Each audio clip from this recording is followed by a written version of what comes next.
सी news Bharat में आपका फिर से एक बार स्वागत है। वक्त हो चुका है न्यूज बुलेटिन का। इस बुलेटिन में बात होगी एटा की, जहां भाजपा नेता कुंवर दुलारी सिंह भदौरिया ने लोकसभा सीट के लिए दिया आवेदन पत्र। साथ ही चर्चा होगी कानपुर की, जहां एनएसआई में 3 दिवसीय प्रशिक्षण कार्यक्रम का हुआ शुभारंभ। और बात होगी मोतिहारी की, जहां लोकसभा चुनाव को लेकर पकड़ी दयाल एसडीओ अविनाश ने की समीक्षा बैठक। और भी तमाम खबरों पर आइए करते हैं विस्तार से चर्चा।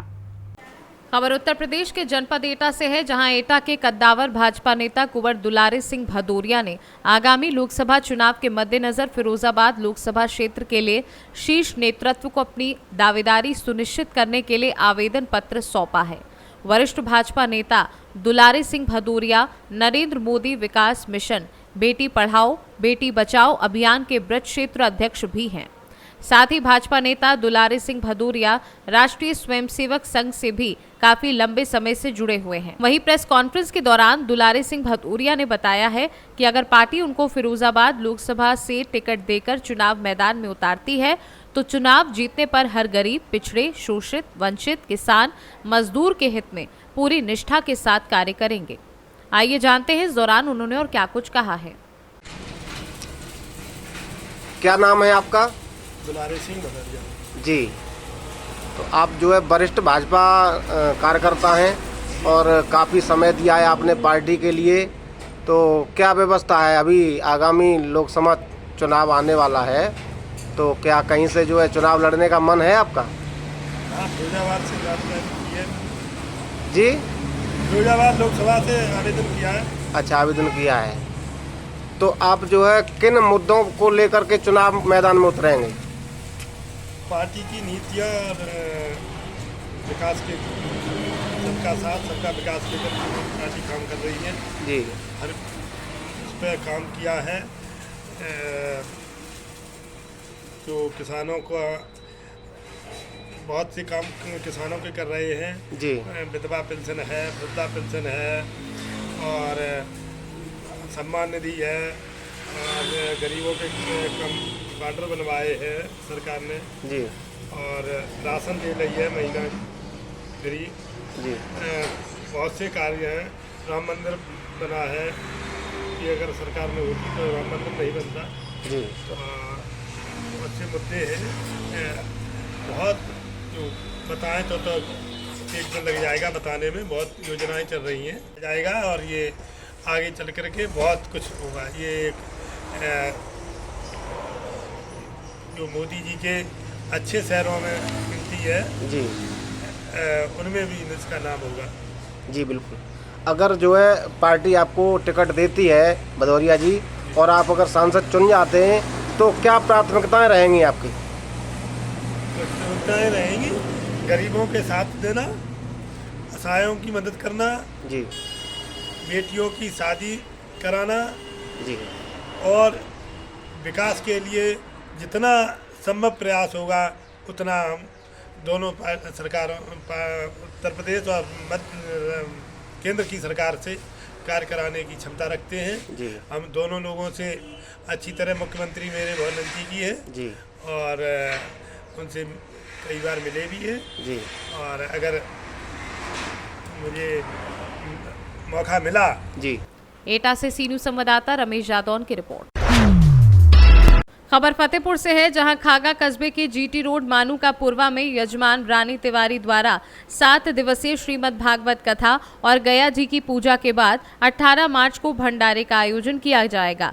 वहीं कलश यात्रा डीजे भांगड़ा के साथ यजमान रानी तिवारी के निवास से जीटी रोड होते हुए हनुमान मंदिर नौबस्ता रोड से शुरू हुई। साथ ही श्रीमद् भागवत कथा का शुभारंभ हुआ, जिसमें आचार्य अंकित त्रिपाठी चित्रकूट धाम से आए हुए हैं, जिनके मुखारविंद से श्रीमद् भागवत कथा का शुभारंभ हुआ। वहीं इस अवसर पर कुलदीप नारायण तिवारी, अरुण तिवारी, प्रदीप तिवारी और सहयोगी विद्या प्रसाद त्रिपाठी, रामबाबू तिवारी सहित अन्य लोग मौजूद रहे।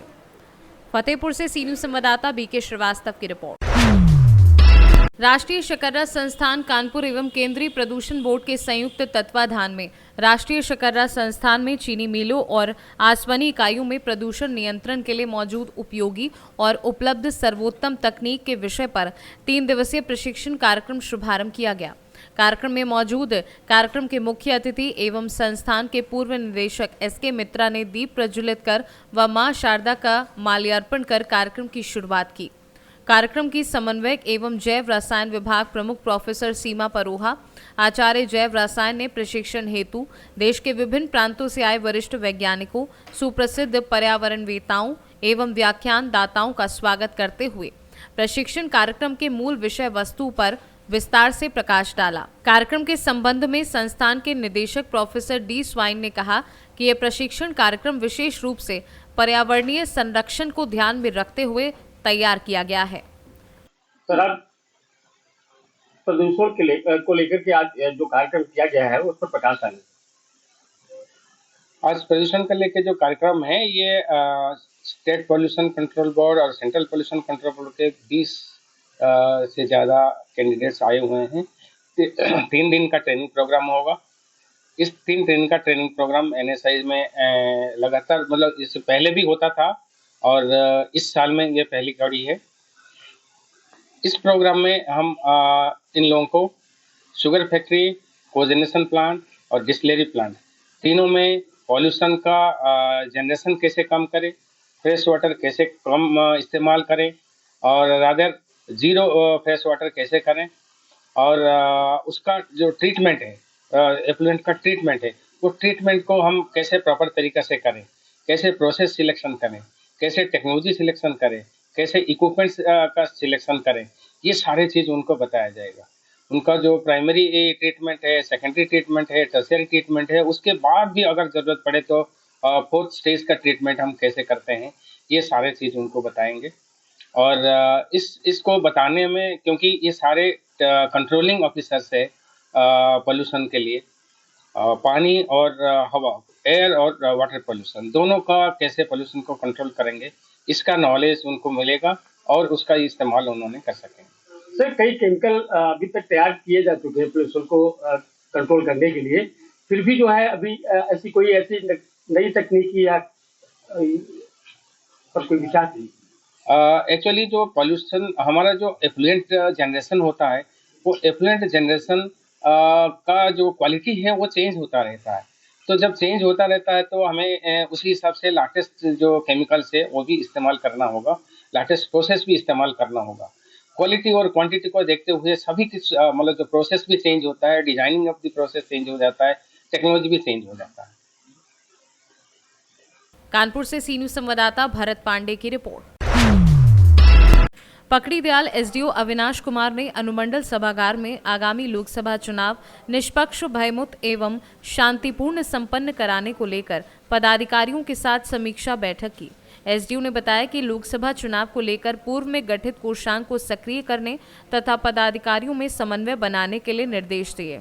SDO ने विभिन्न कोषांग द्वारा अभी तक किए गए कार्यों की समीक्षा की। उन्होंने मधुबन विधानसभा के सभी 33 सेक्टर पदाधिकारी तथा पुलिस पदाधिकारियों को मतदान केंद्रों का भौतिक सत्यापन करने का निर्देश दिया।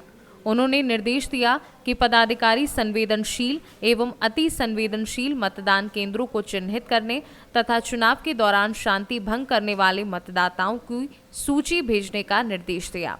मौके पर अवर निर्वाची पदाधिकारी आदित्य राज, CO रोहित कुमार सहित सभी CO, अनुमंडल कृषि पदाधिकारी बजरंग कुमार सिंह, EO अजय कुमार, अमित कुमार तिवारी, नरेंद्र कुमार मिश्रा, संजय कुमार आदि उपस्थित थे।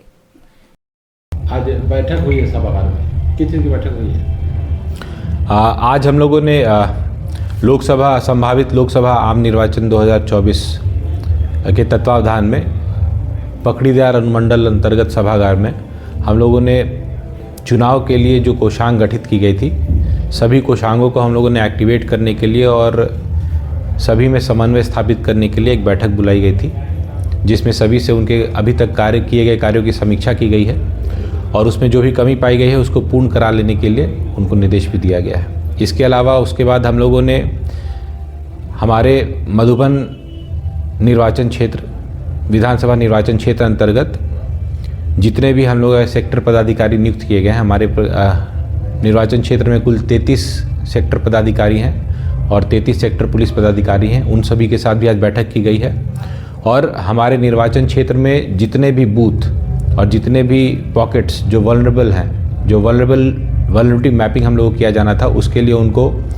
फिर से सेंसिटाइज किया गया है और फिर से निर्देश दिया गया है कि वो अपने क्षेत्र में जाकर भ्रमण करेंगे पुलिस पदाधिकारी के साथ और जो भी वल्नरेबल वोटर्स और वल्नरेबल सेक्शन ऑफ वोटर्स हैं उनको चिन्हित करेंगे और जो भी पर्सन कॉजिंग दैट वल्नरेबिलिटी है उनको भी चिन्हित करके एक अद्यतन रिपोर्ट यहाँ पर जमा करेंगे ताकि हम लोग जो लोकसभा निर्वाचन 2024 में संभावित है उसका जो चुनाव है उसमें जो मतदान है वो हम लोग निष्पक्ष एवं स्वच्छ रूप से संपन्न करा सकें। मोतिहारी से सी न्यूज संवाददाता चंद्रका सिंह की रिपोर्ट।